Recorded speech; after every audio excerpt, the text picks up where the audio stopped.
right, well, welcome everyone to the session EV Infrastructure in the Pacific Northwest.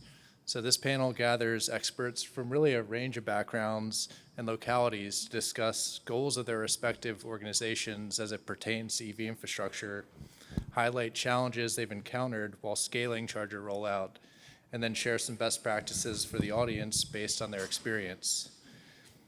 And as you'll all hear, the PNW is clearly a leader in this space, diving right in as opposed to getting their feet wet in terms of EV infrastructure deployment. So I'm really excited to hear from the panelists today who have really helped make this happen in their respective localities and really learn any lessons that they picked up on along the way that they can share with the audience. And so we have a pretty limited amount of time for this panel, so really, without further ado, I'll kick right off and introduce myself and then have the panelists introduce themselves. So I'm Andrew Price, a business development manager at Clean Power Research.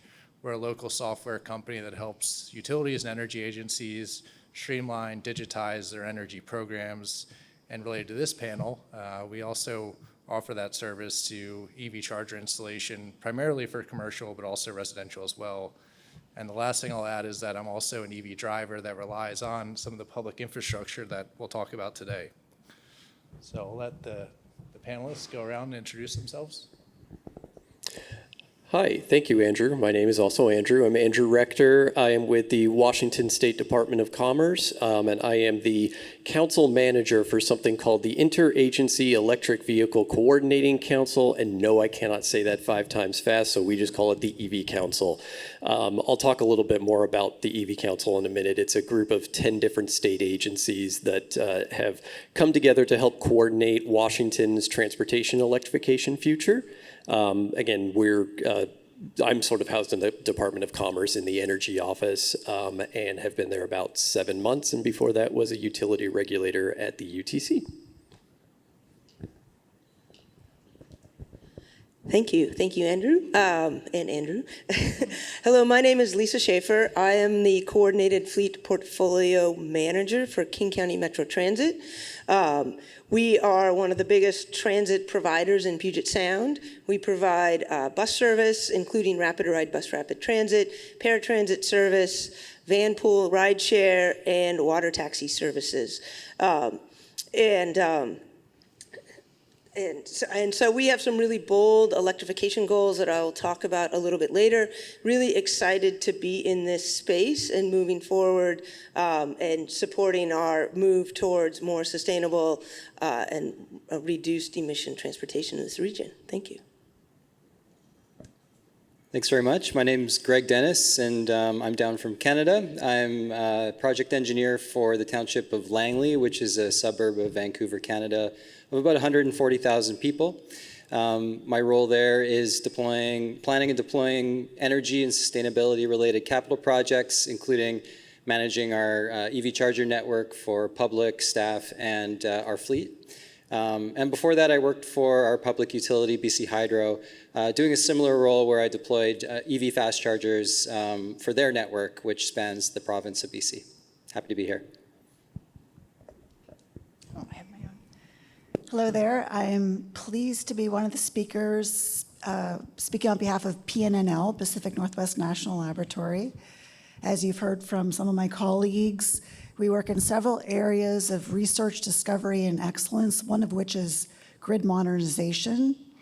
I have evolved into a transportation economist and worked with several multidisciplinary teams, mostly engineers, to work on EV grid integration projects, some of which they span from distribution system planning using high-resolution, household-level EV forecasting models based on socioeconomics and housing types, and looking at the value of smart charging and different rate designs, to looking at fleet transitions to electric and how they could potentially be used as grid applications through V2G, and how smart charging or even battery storage can help optimize or minimize costs associated with that. And we've also worked in the area of EV car share programs and looking at the economics around developing programs and how they may help with equity. And what else? I'm sure I'll touch on other things. So thank you. Pleasure to be here. Hi, everyone. I'm Rebecca Harvey. I'm the Climate Mitigation Senior Program Manager for Thurston County, which is our capital county here in Washington. So I'm another local government representative. We're early in our journey on both fleet electrification and EV charging infrastructure in general. So I see my role here on the panel is to share some of the challenges and barriers and our modest progress along the way, and kind of just the view from the ground on the nitty-gritty of trying to get these things in the ground for our public and for our own use. My position, just a little bit more about that, is fairly new. It's a new position at the county. I'm charged with implementing the county's portion of our multi-jurisdictional climate mitigation plan, which is a partnership among Thurston County and our three largest cities, which are not very large, totaling about 110 or 120,000 people. So we're largely a rural county, and I'll talk a little bit more about the context of building out EV infrastructure in a rural area as well. Thanks, glad to be here. All right, thanks all. Let's dive into the questions. So, Andrew, can you tell us more about the Washington State Department of Commerce EV Council and the transportation electrification strategy? How are things progressing from your view? Sure. So thanks for the question. So like I was mentioning earlier, the EV Council is actually a group of 10 different state agencies that have gathered together to help Washington push towards the 2030 and 2035 targets that it has for vehicle electrification. So commerce is just one of those. We're sort of kind of, like I mentioned earlier, run the day-to-day operations of the council. But the other agencies include WashDOT, and Commerce and WashDOT are the two co-chairs of the council. Department of Enterprise Services, Ecology, State Efficiency, and Energy Performance Office, SEEP, I'm terrible with acronyms, Utilities and Transportation Commission, Agriculture, Health, Office of Financial Management, and Superintendent of Public Instruction. So, like I said, pushing towards the 2030 goal to have 100% of light-duty vehicles be electrified, as well as the 2035 target of the same figure. So basically, we kind of took the California regulations and adopted those and pushed them up a bit as a target. So the council has a lot of things that it's doing right now. The biggest that I'll talk about is the transportation electrification strategy, but we're also working on identifying and coordinating funding that will go towards transportation electrification. We have an advisory committee that we've stood up, doing a lot of outreach. And then one of our big tasks is to ensure that all of the things that we do end up benefiting overburdened and vulnerable populations. So in terms of how things are progressing, like I said, I'll talk a little about the transportation electrification strategy, which is sort of our big guiding document to get to those 2030 and 2035 goals. It is something that will become public in the next few weeks. I'll put out a plug for the October 2nd date of when the draft version of the TES comes out, and everybody can see it and read it and provide public comment on it throughout October. So it is an outlook, a scoping plan for what vehicles and the charging infrastructure that we need for those vehicles to meet those 2030 goals. There's a lot in that document. It's got a pretty significant equity chapter, which I think I'll talk about in a couple of minutes. We've done a whole bunch of modeling, or contractors have done a whole bunch of modeling to show both where we're at and where we need to go. And like I said, this is going to kind of all become public in the next few weeks, but there's a lot of it that has kind of been talked about at our public council meetings already. Quick overview of what that TES has shown. The modeling has kind of shown that we're not quite on a track to meet our targets yet. The economics as well as the existing policy are not going to quite get us to those goals by themselves. So the main takeaway is that there are going to be some other actions that are going to need to be taken in order for us to reach where we want to reach. So the TES will have, again, all of that modeling. There's education and engagement plan that'll be included within it. And then there will be a whole bunch of different policy recommendations that are things that can be done at both the state and other levels to try and prime the market a little bit more. Those include things like education and capacity building, working on charging infrastructure, a lot of recommendations around improving the workforce, which I think we've heard about some today. That's one area that is kind of a bottleneck right now. And then there's some stuff on micromobility, as well as trying to reduce vehicle miles traveled in the first place. Beyond just that, there are a good number of programs that are going on. I'll note that one thing the Department of Commerce is just standing up right now is an EV charging program that is a little over $60 million. And this is grants to public entities, tribal nations, and utilities to go out and install charging infrastructure with an emphasis on filling some of those gaps that we see at places like multifamily residences, and then also helping on the public and fleet side as well. So that's all going on. And then, of course, there are other programs both at Commerce. WashDOT has several different vehicle electrification programs. And our friends at Ecology administer, for instance, our VW settlement funds and a clean diesel program as well. And there will be more to come because the state is putting a lot of money into this, as well as taking advantage, for instance, of the NEVI funds and other federal funding. So I think I will stop there. Thanks, Andrew. And I'll just go down the line of panelists. So Lisa, King County has ambitious targets and objectives for electrifying their fleet and charging infrastructure deployment more broadly. Can you share an overview of those initiatives and any growing pains or challenges you've experienced? Sure. Thank you for that question, Andrew. King County Metro does have some very bold goals for electrification. I want to take a step back and talk a little bit more. We are the transit provider for King County. That includes the city of Seattle, as well as 38 other jurisdictions. So we have a very large service area, and we carry a lot of customers. So our first goal that we've been working towards since 2016, 2017 is full electrification of our bus fleet. So by 2035, our goal is to have a fully zero-emission fleet. So currently, right now, we have a combination of hybrid diesel-electric buses, an electric trolley bus fleet. We have 174 of our buses are electric trolley buses, and expanding into battery electric buses. So we have about 1,400 buses in our fleet that we have a target to turn to zero emission by 2035.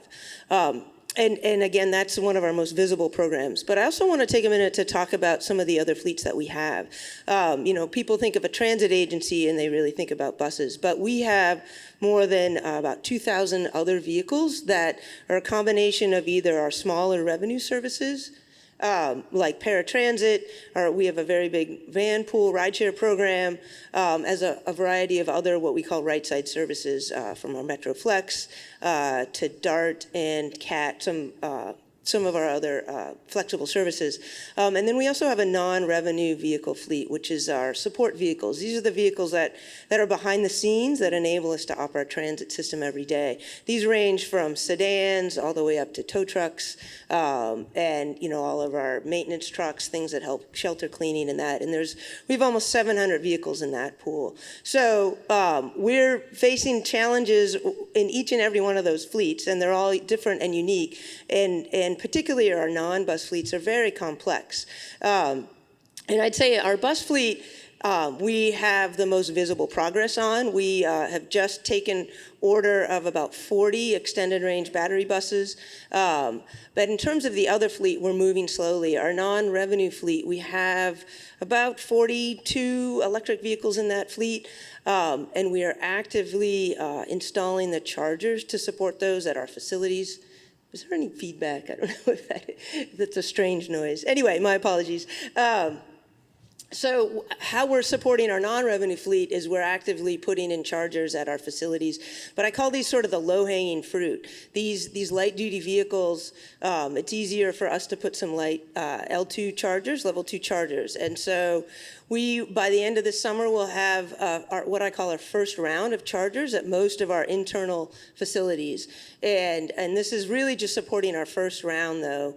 And as we get into the bigger vehicles and we get to the facilities where we know we need electrical upgrades, then we're gonna need to face some challenges in terms of how we get to those next rounds. And then the other fleets, there's definitely going to be some growing pain.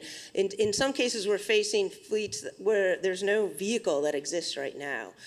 For example, with our van pool program, there's currently no electric passenger van available to purchase in the U.S. right now. We are subject to Buy America rules. And so our ability to get to our target for that, our goal is to be zero emission rideshare by 2030. But again, without an electric passenger van, we're going to face some challenges to get to that. And then the other piece of that is how we charge that. Those are vehicles that don't go home to a base every night. They're driven by volunteer drivers. And so we're trying to figure out, do we charge it? Do we enable our volunteers to be able to charge those at home? How do we make at-home charging easier? And then also the workplace charging ecosystem. As more workplaces get charging in place, that's another option to support that. Our paratransit fleet, we are in the middle of trying to get of working on a pilot.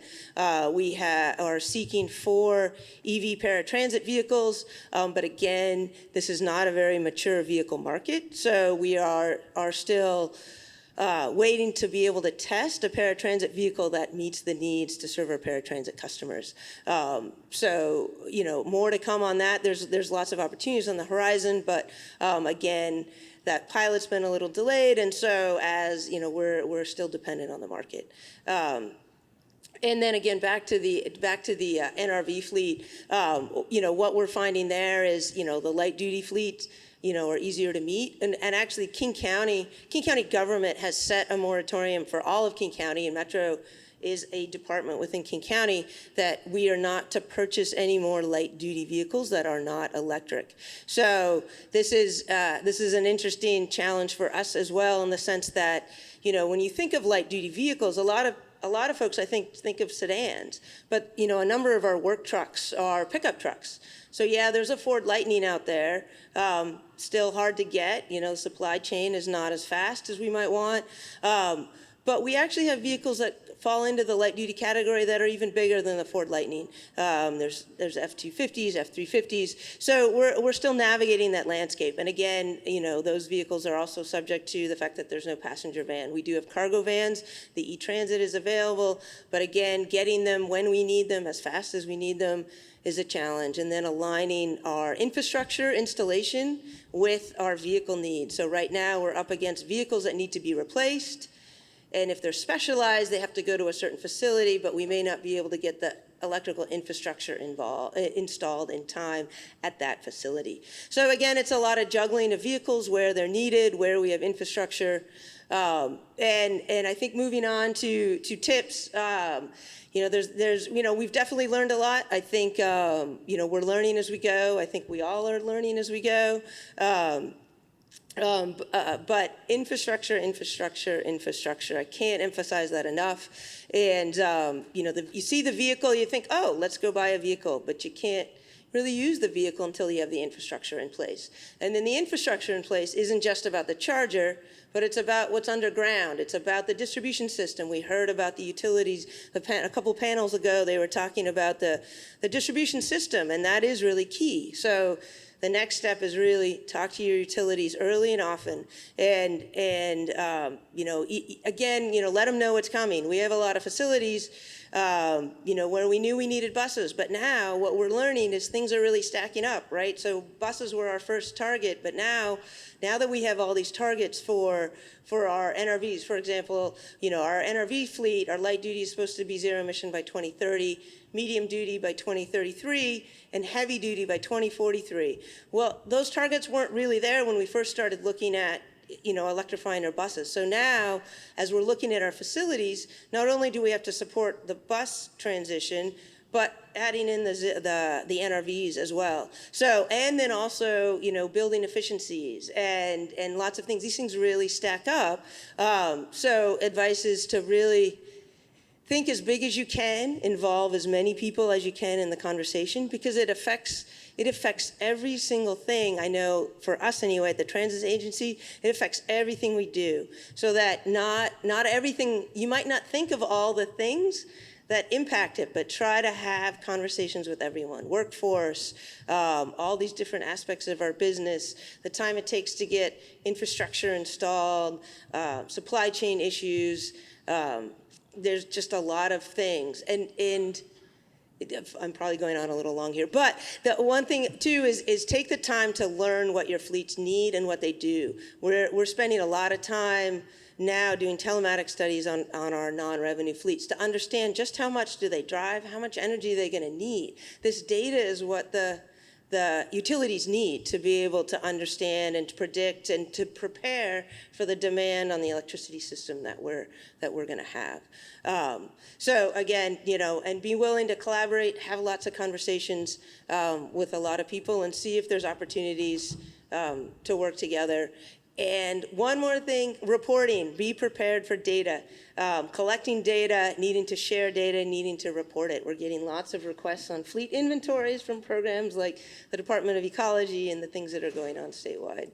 So anyway, excuse me for going on long. I just had a lot to offer, and I will stop there. Yeah, thanks, Lisa. Greg, coming from Canada, we'd love to hear your perspective on how EV infrastructure is being rolled out there. Any sort of overview of what you're seeing, challenges, best practices? Yeah, absolutely. So we have an EV industry group in Canada called Electric Mobility Canada. Last year, they released a scorecard of how the provinces and territories are doing in terms of EV readiness. And British Columbia, my province, was by far the top of this scorecard.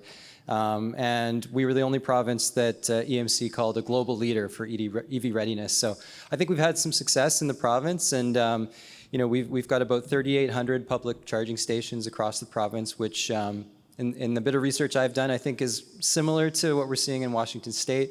But we have about 2/3 of the population, so we've got quite a few chargers per person. 900 of those are fast chargers, and they go all the way up north to some of the more remote areas of British Columbia. But sort of between the government of Canada and the government of BC, I think there's been a lot of alignment in recent years on EV policy, and that's really helped us advance forward. British Columbia had the first carbon tax in North America of its kind. It started in 2008. And today that carbon tax adds 14 cents a liter, or that would be about 54 cents a gallon to gas. And so gas is really expensive in BC. When I left Vancouver, gas was over $2 a liter. So we're talking close to $8 a gallon.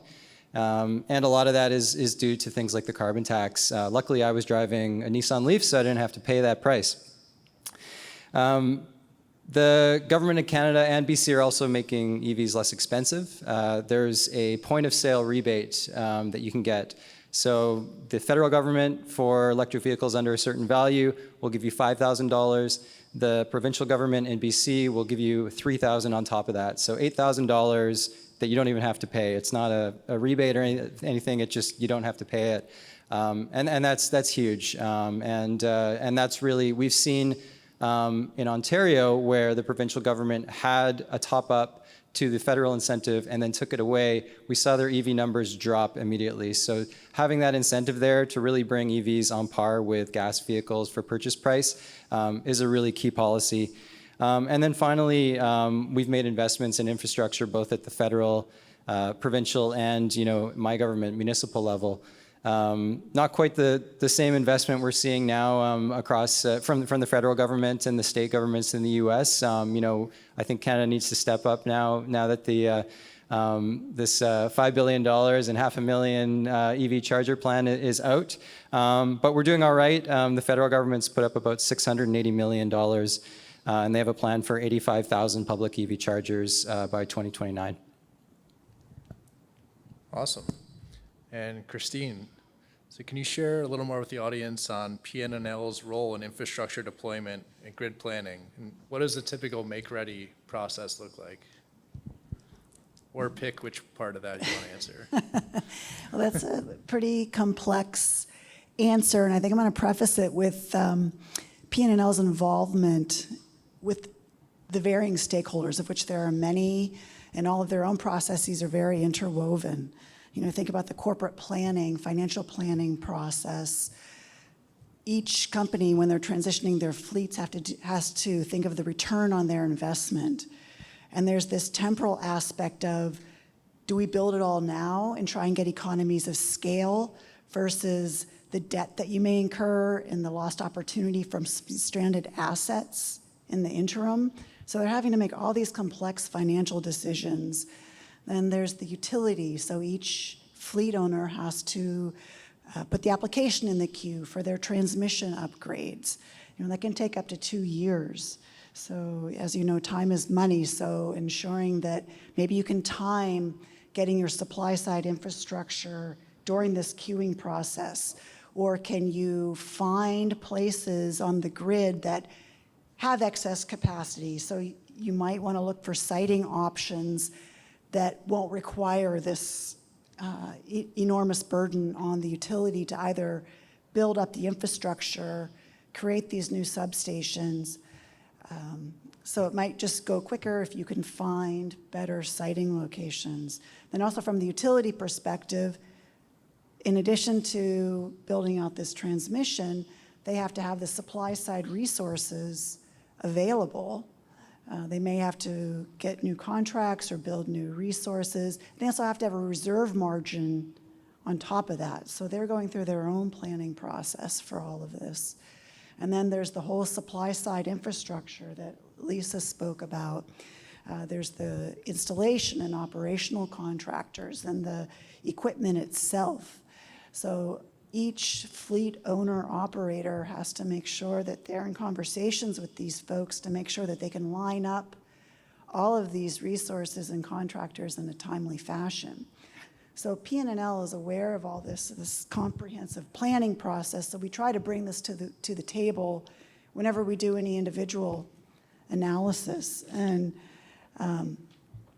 so one of the primary questions that you have to answer when you're planning for infrastructure is, what's your load going to look like?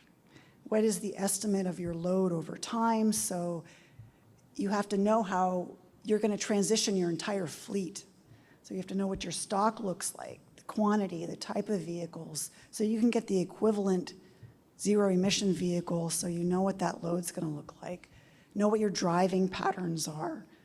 How much flexibility do you have in your driving schedule that you can charge at different rates of time so you don't incur those huge demand costs, which also relate to having the peak capacity infrastructure, both charging stations and your T&D infrastructure. So think about that. How much flexibility do you have in your driving system? And then what does your existing infrastructure look like? Do you have any existing capacity that, we did some work for Franklin Pierce School District. Their transformers have some existing capacity, so they can absorb the first few electric buses. But Tacoma Power, they're very interested to know, okay, well, what's the impact for us? What type of substation do we have to build out over the next 10, 20 years to accommodate full fleet transition? And then there's also resilience reliability concerns. So the fleet owner has to look at all these risk decisions. Can you deal with a 3-hour outage or a 1-day outage? Do you want to pay for the stationary battery storage to absorb any outages? So there's a lot of complex issues that fleet owners, utilities, and supply side chains need to answer, and we'd like to think that we'll be here to help answer some of those for you. Thanks, Christine.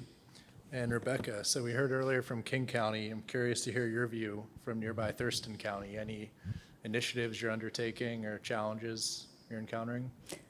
Yeah, thanks, Andrew. I'm happy to share the perspective of a smaller and more rural jurisdiction here in Washington. As the summary of our panel here, and a lot of the themes of today have lauded Washington as a leader in some of these infrastructure transitions, and we are, but I am observing a difference hearing some of my colleagues in the cities, between the cities and the smaller areas. And I think there is a big difference in build out of EV infrastructure in particular. So in Thurston County, we're pretty early in the journey. We have identified in the climate mitigation plan that I'm in charge of implementing that adoption of EVs, or promoting adoption of EVs, not only internally with our fleet, but externally throughout the community. It's a high impact and high priority greenhouse gas reduction strategy. There's several actions that we can be taking. So sometimes as a local government, it's the first challenge is just identifying where to put your efforts. Do we put it into our own fleet? Do we put it into community education? Do we put it into EV readiness? Thankfully, in Washington, EV readiness is now required by the state building code. So that's one thing I can check off my list for the moment, at least. Although some cities are, like our city of Olympia, which is the largest city in Thurston County, has adopted updated codes to require higher levels of EV readiness in multifamilies. But in the county, we have larger single-family, less multifamily, so that might not be the top priority at this moment in our county. So one of the challenges in being a rural community, though, is the distances. Thurston County is about 774 square miles, and even just with electrifying our own fleet vehicles, the public works and other departments need to drive quite a long ways in the course of a day. So we need to have chargers in those far-flung areas, not just in the city. Currently, there are no public, I think I can still say that, there are no public EV chargers in southern rural Thurston County. All of the chargers are grouped in Olympia, Lacey, Tumwater, in our northern cities. So thankfully, Commerce and I think the federal grants as well are focusing their energies on prioritizing the underserved area of rural Washington, which is great. But I also want to talk a little bit about some of the legwork that needs to be done to take advantage of these monies that are coming. I'm thrilled that the monies are coming, but getting the ducks in a row, so to speak, to apply for those grants isn't always as simple. So, for example, perspective that we're facing when I arrived here, I had to kind of hit the reset button on public EV infrastructure because there had been an entrenched experience in the past, like many places, and I'm proud of this, that Thurston County was progressive and installed their first chargers as early as 2011. How many people here, I'm curious, were driving an EV in 2011? No one? How many people are driving an EV today? Everyone on more, right? So, I think it's great that those initial investments were made. However, what I think, and I come from a social psychological background, so I'm fascinated by this kind of stuff and where attitudes come from.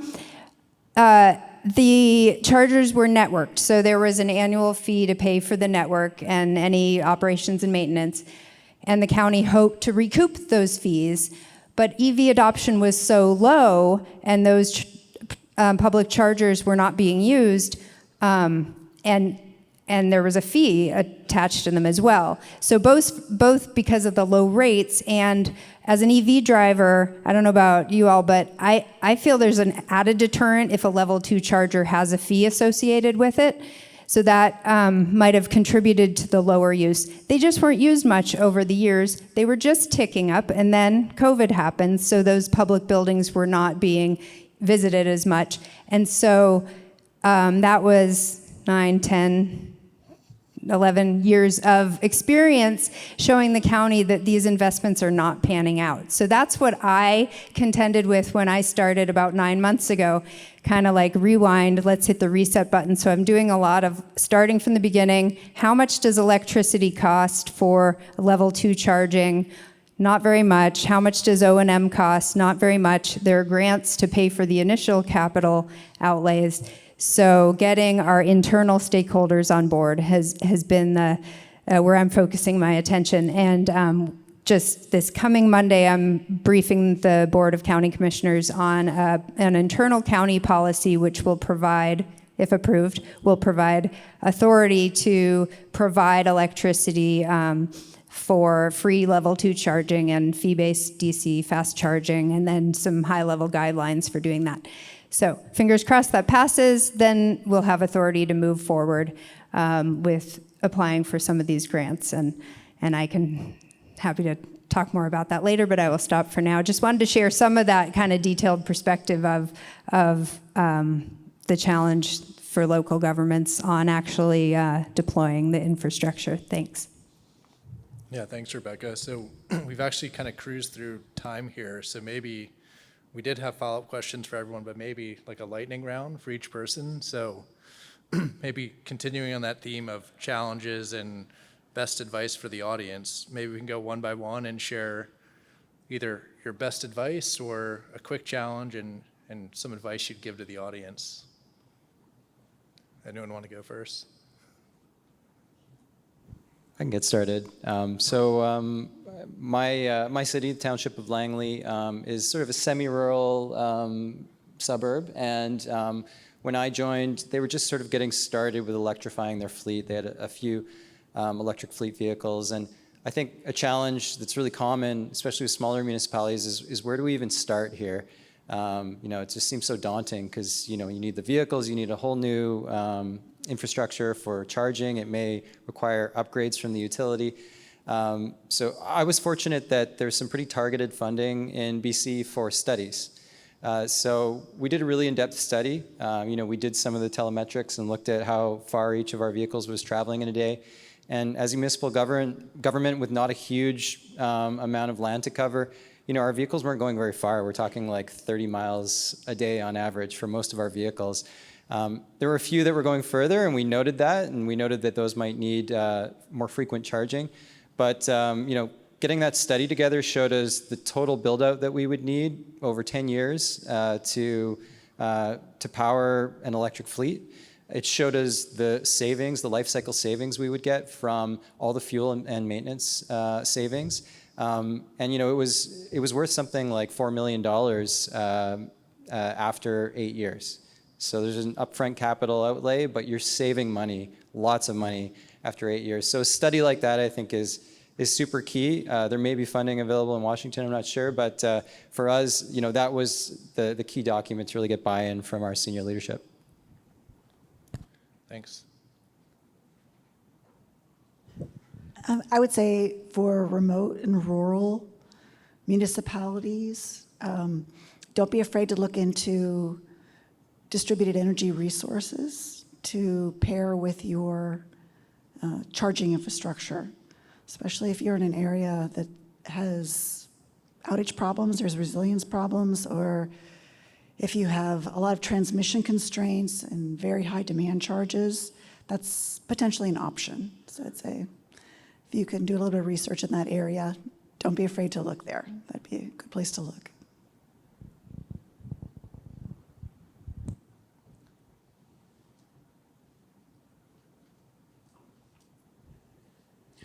So looking at things from sort of an EV council perspective, one of our challenges is making sure that we're hearing all of the voices that we need to be hearing from across Washington. So I mentioned that we stood up an advisory committee. It's a group of 25 people who we went through a very meticulous sort of application and review process of to make sure that we got a good cross-section of folks from across the state.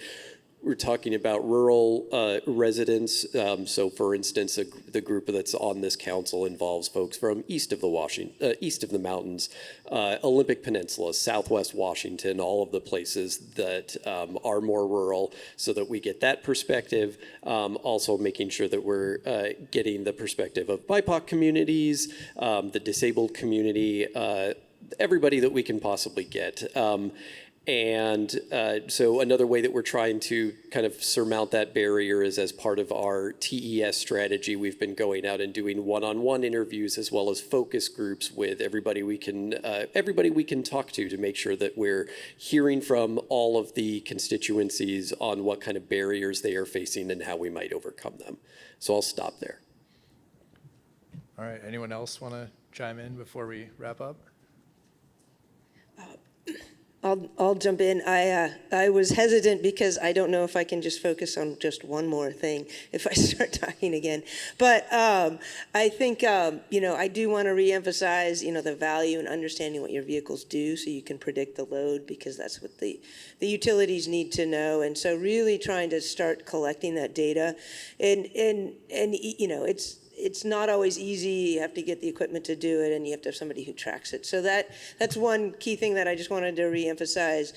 But the other area that I think Rebecca touched on that jogged my memory is we do have a number of chargers at our park and rides. And again, it's where do you focus your effort? And I think for King County, for Metro, we have decided our focus is on our own fleet.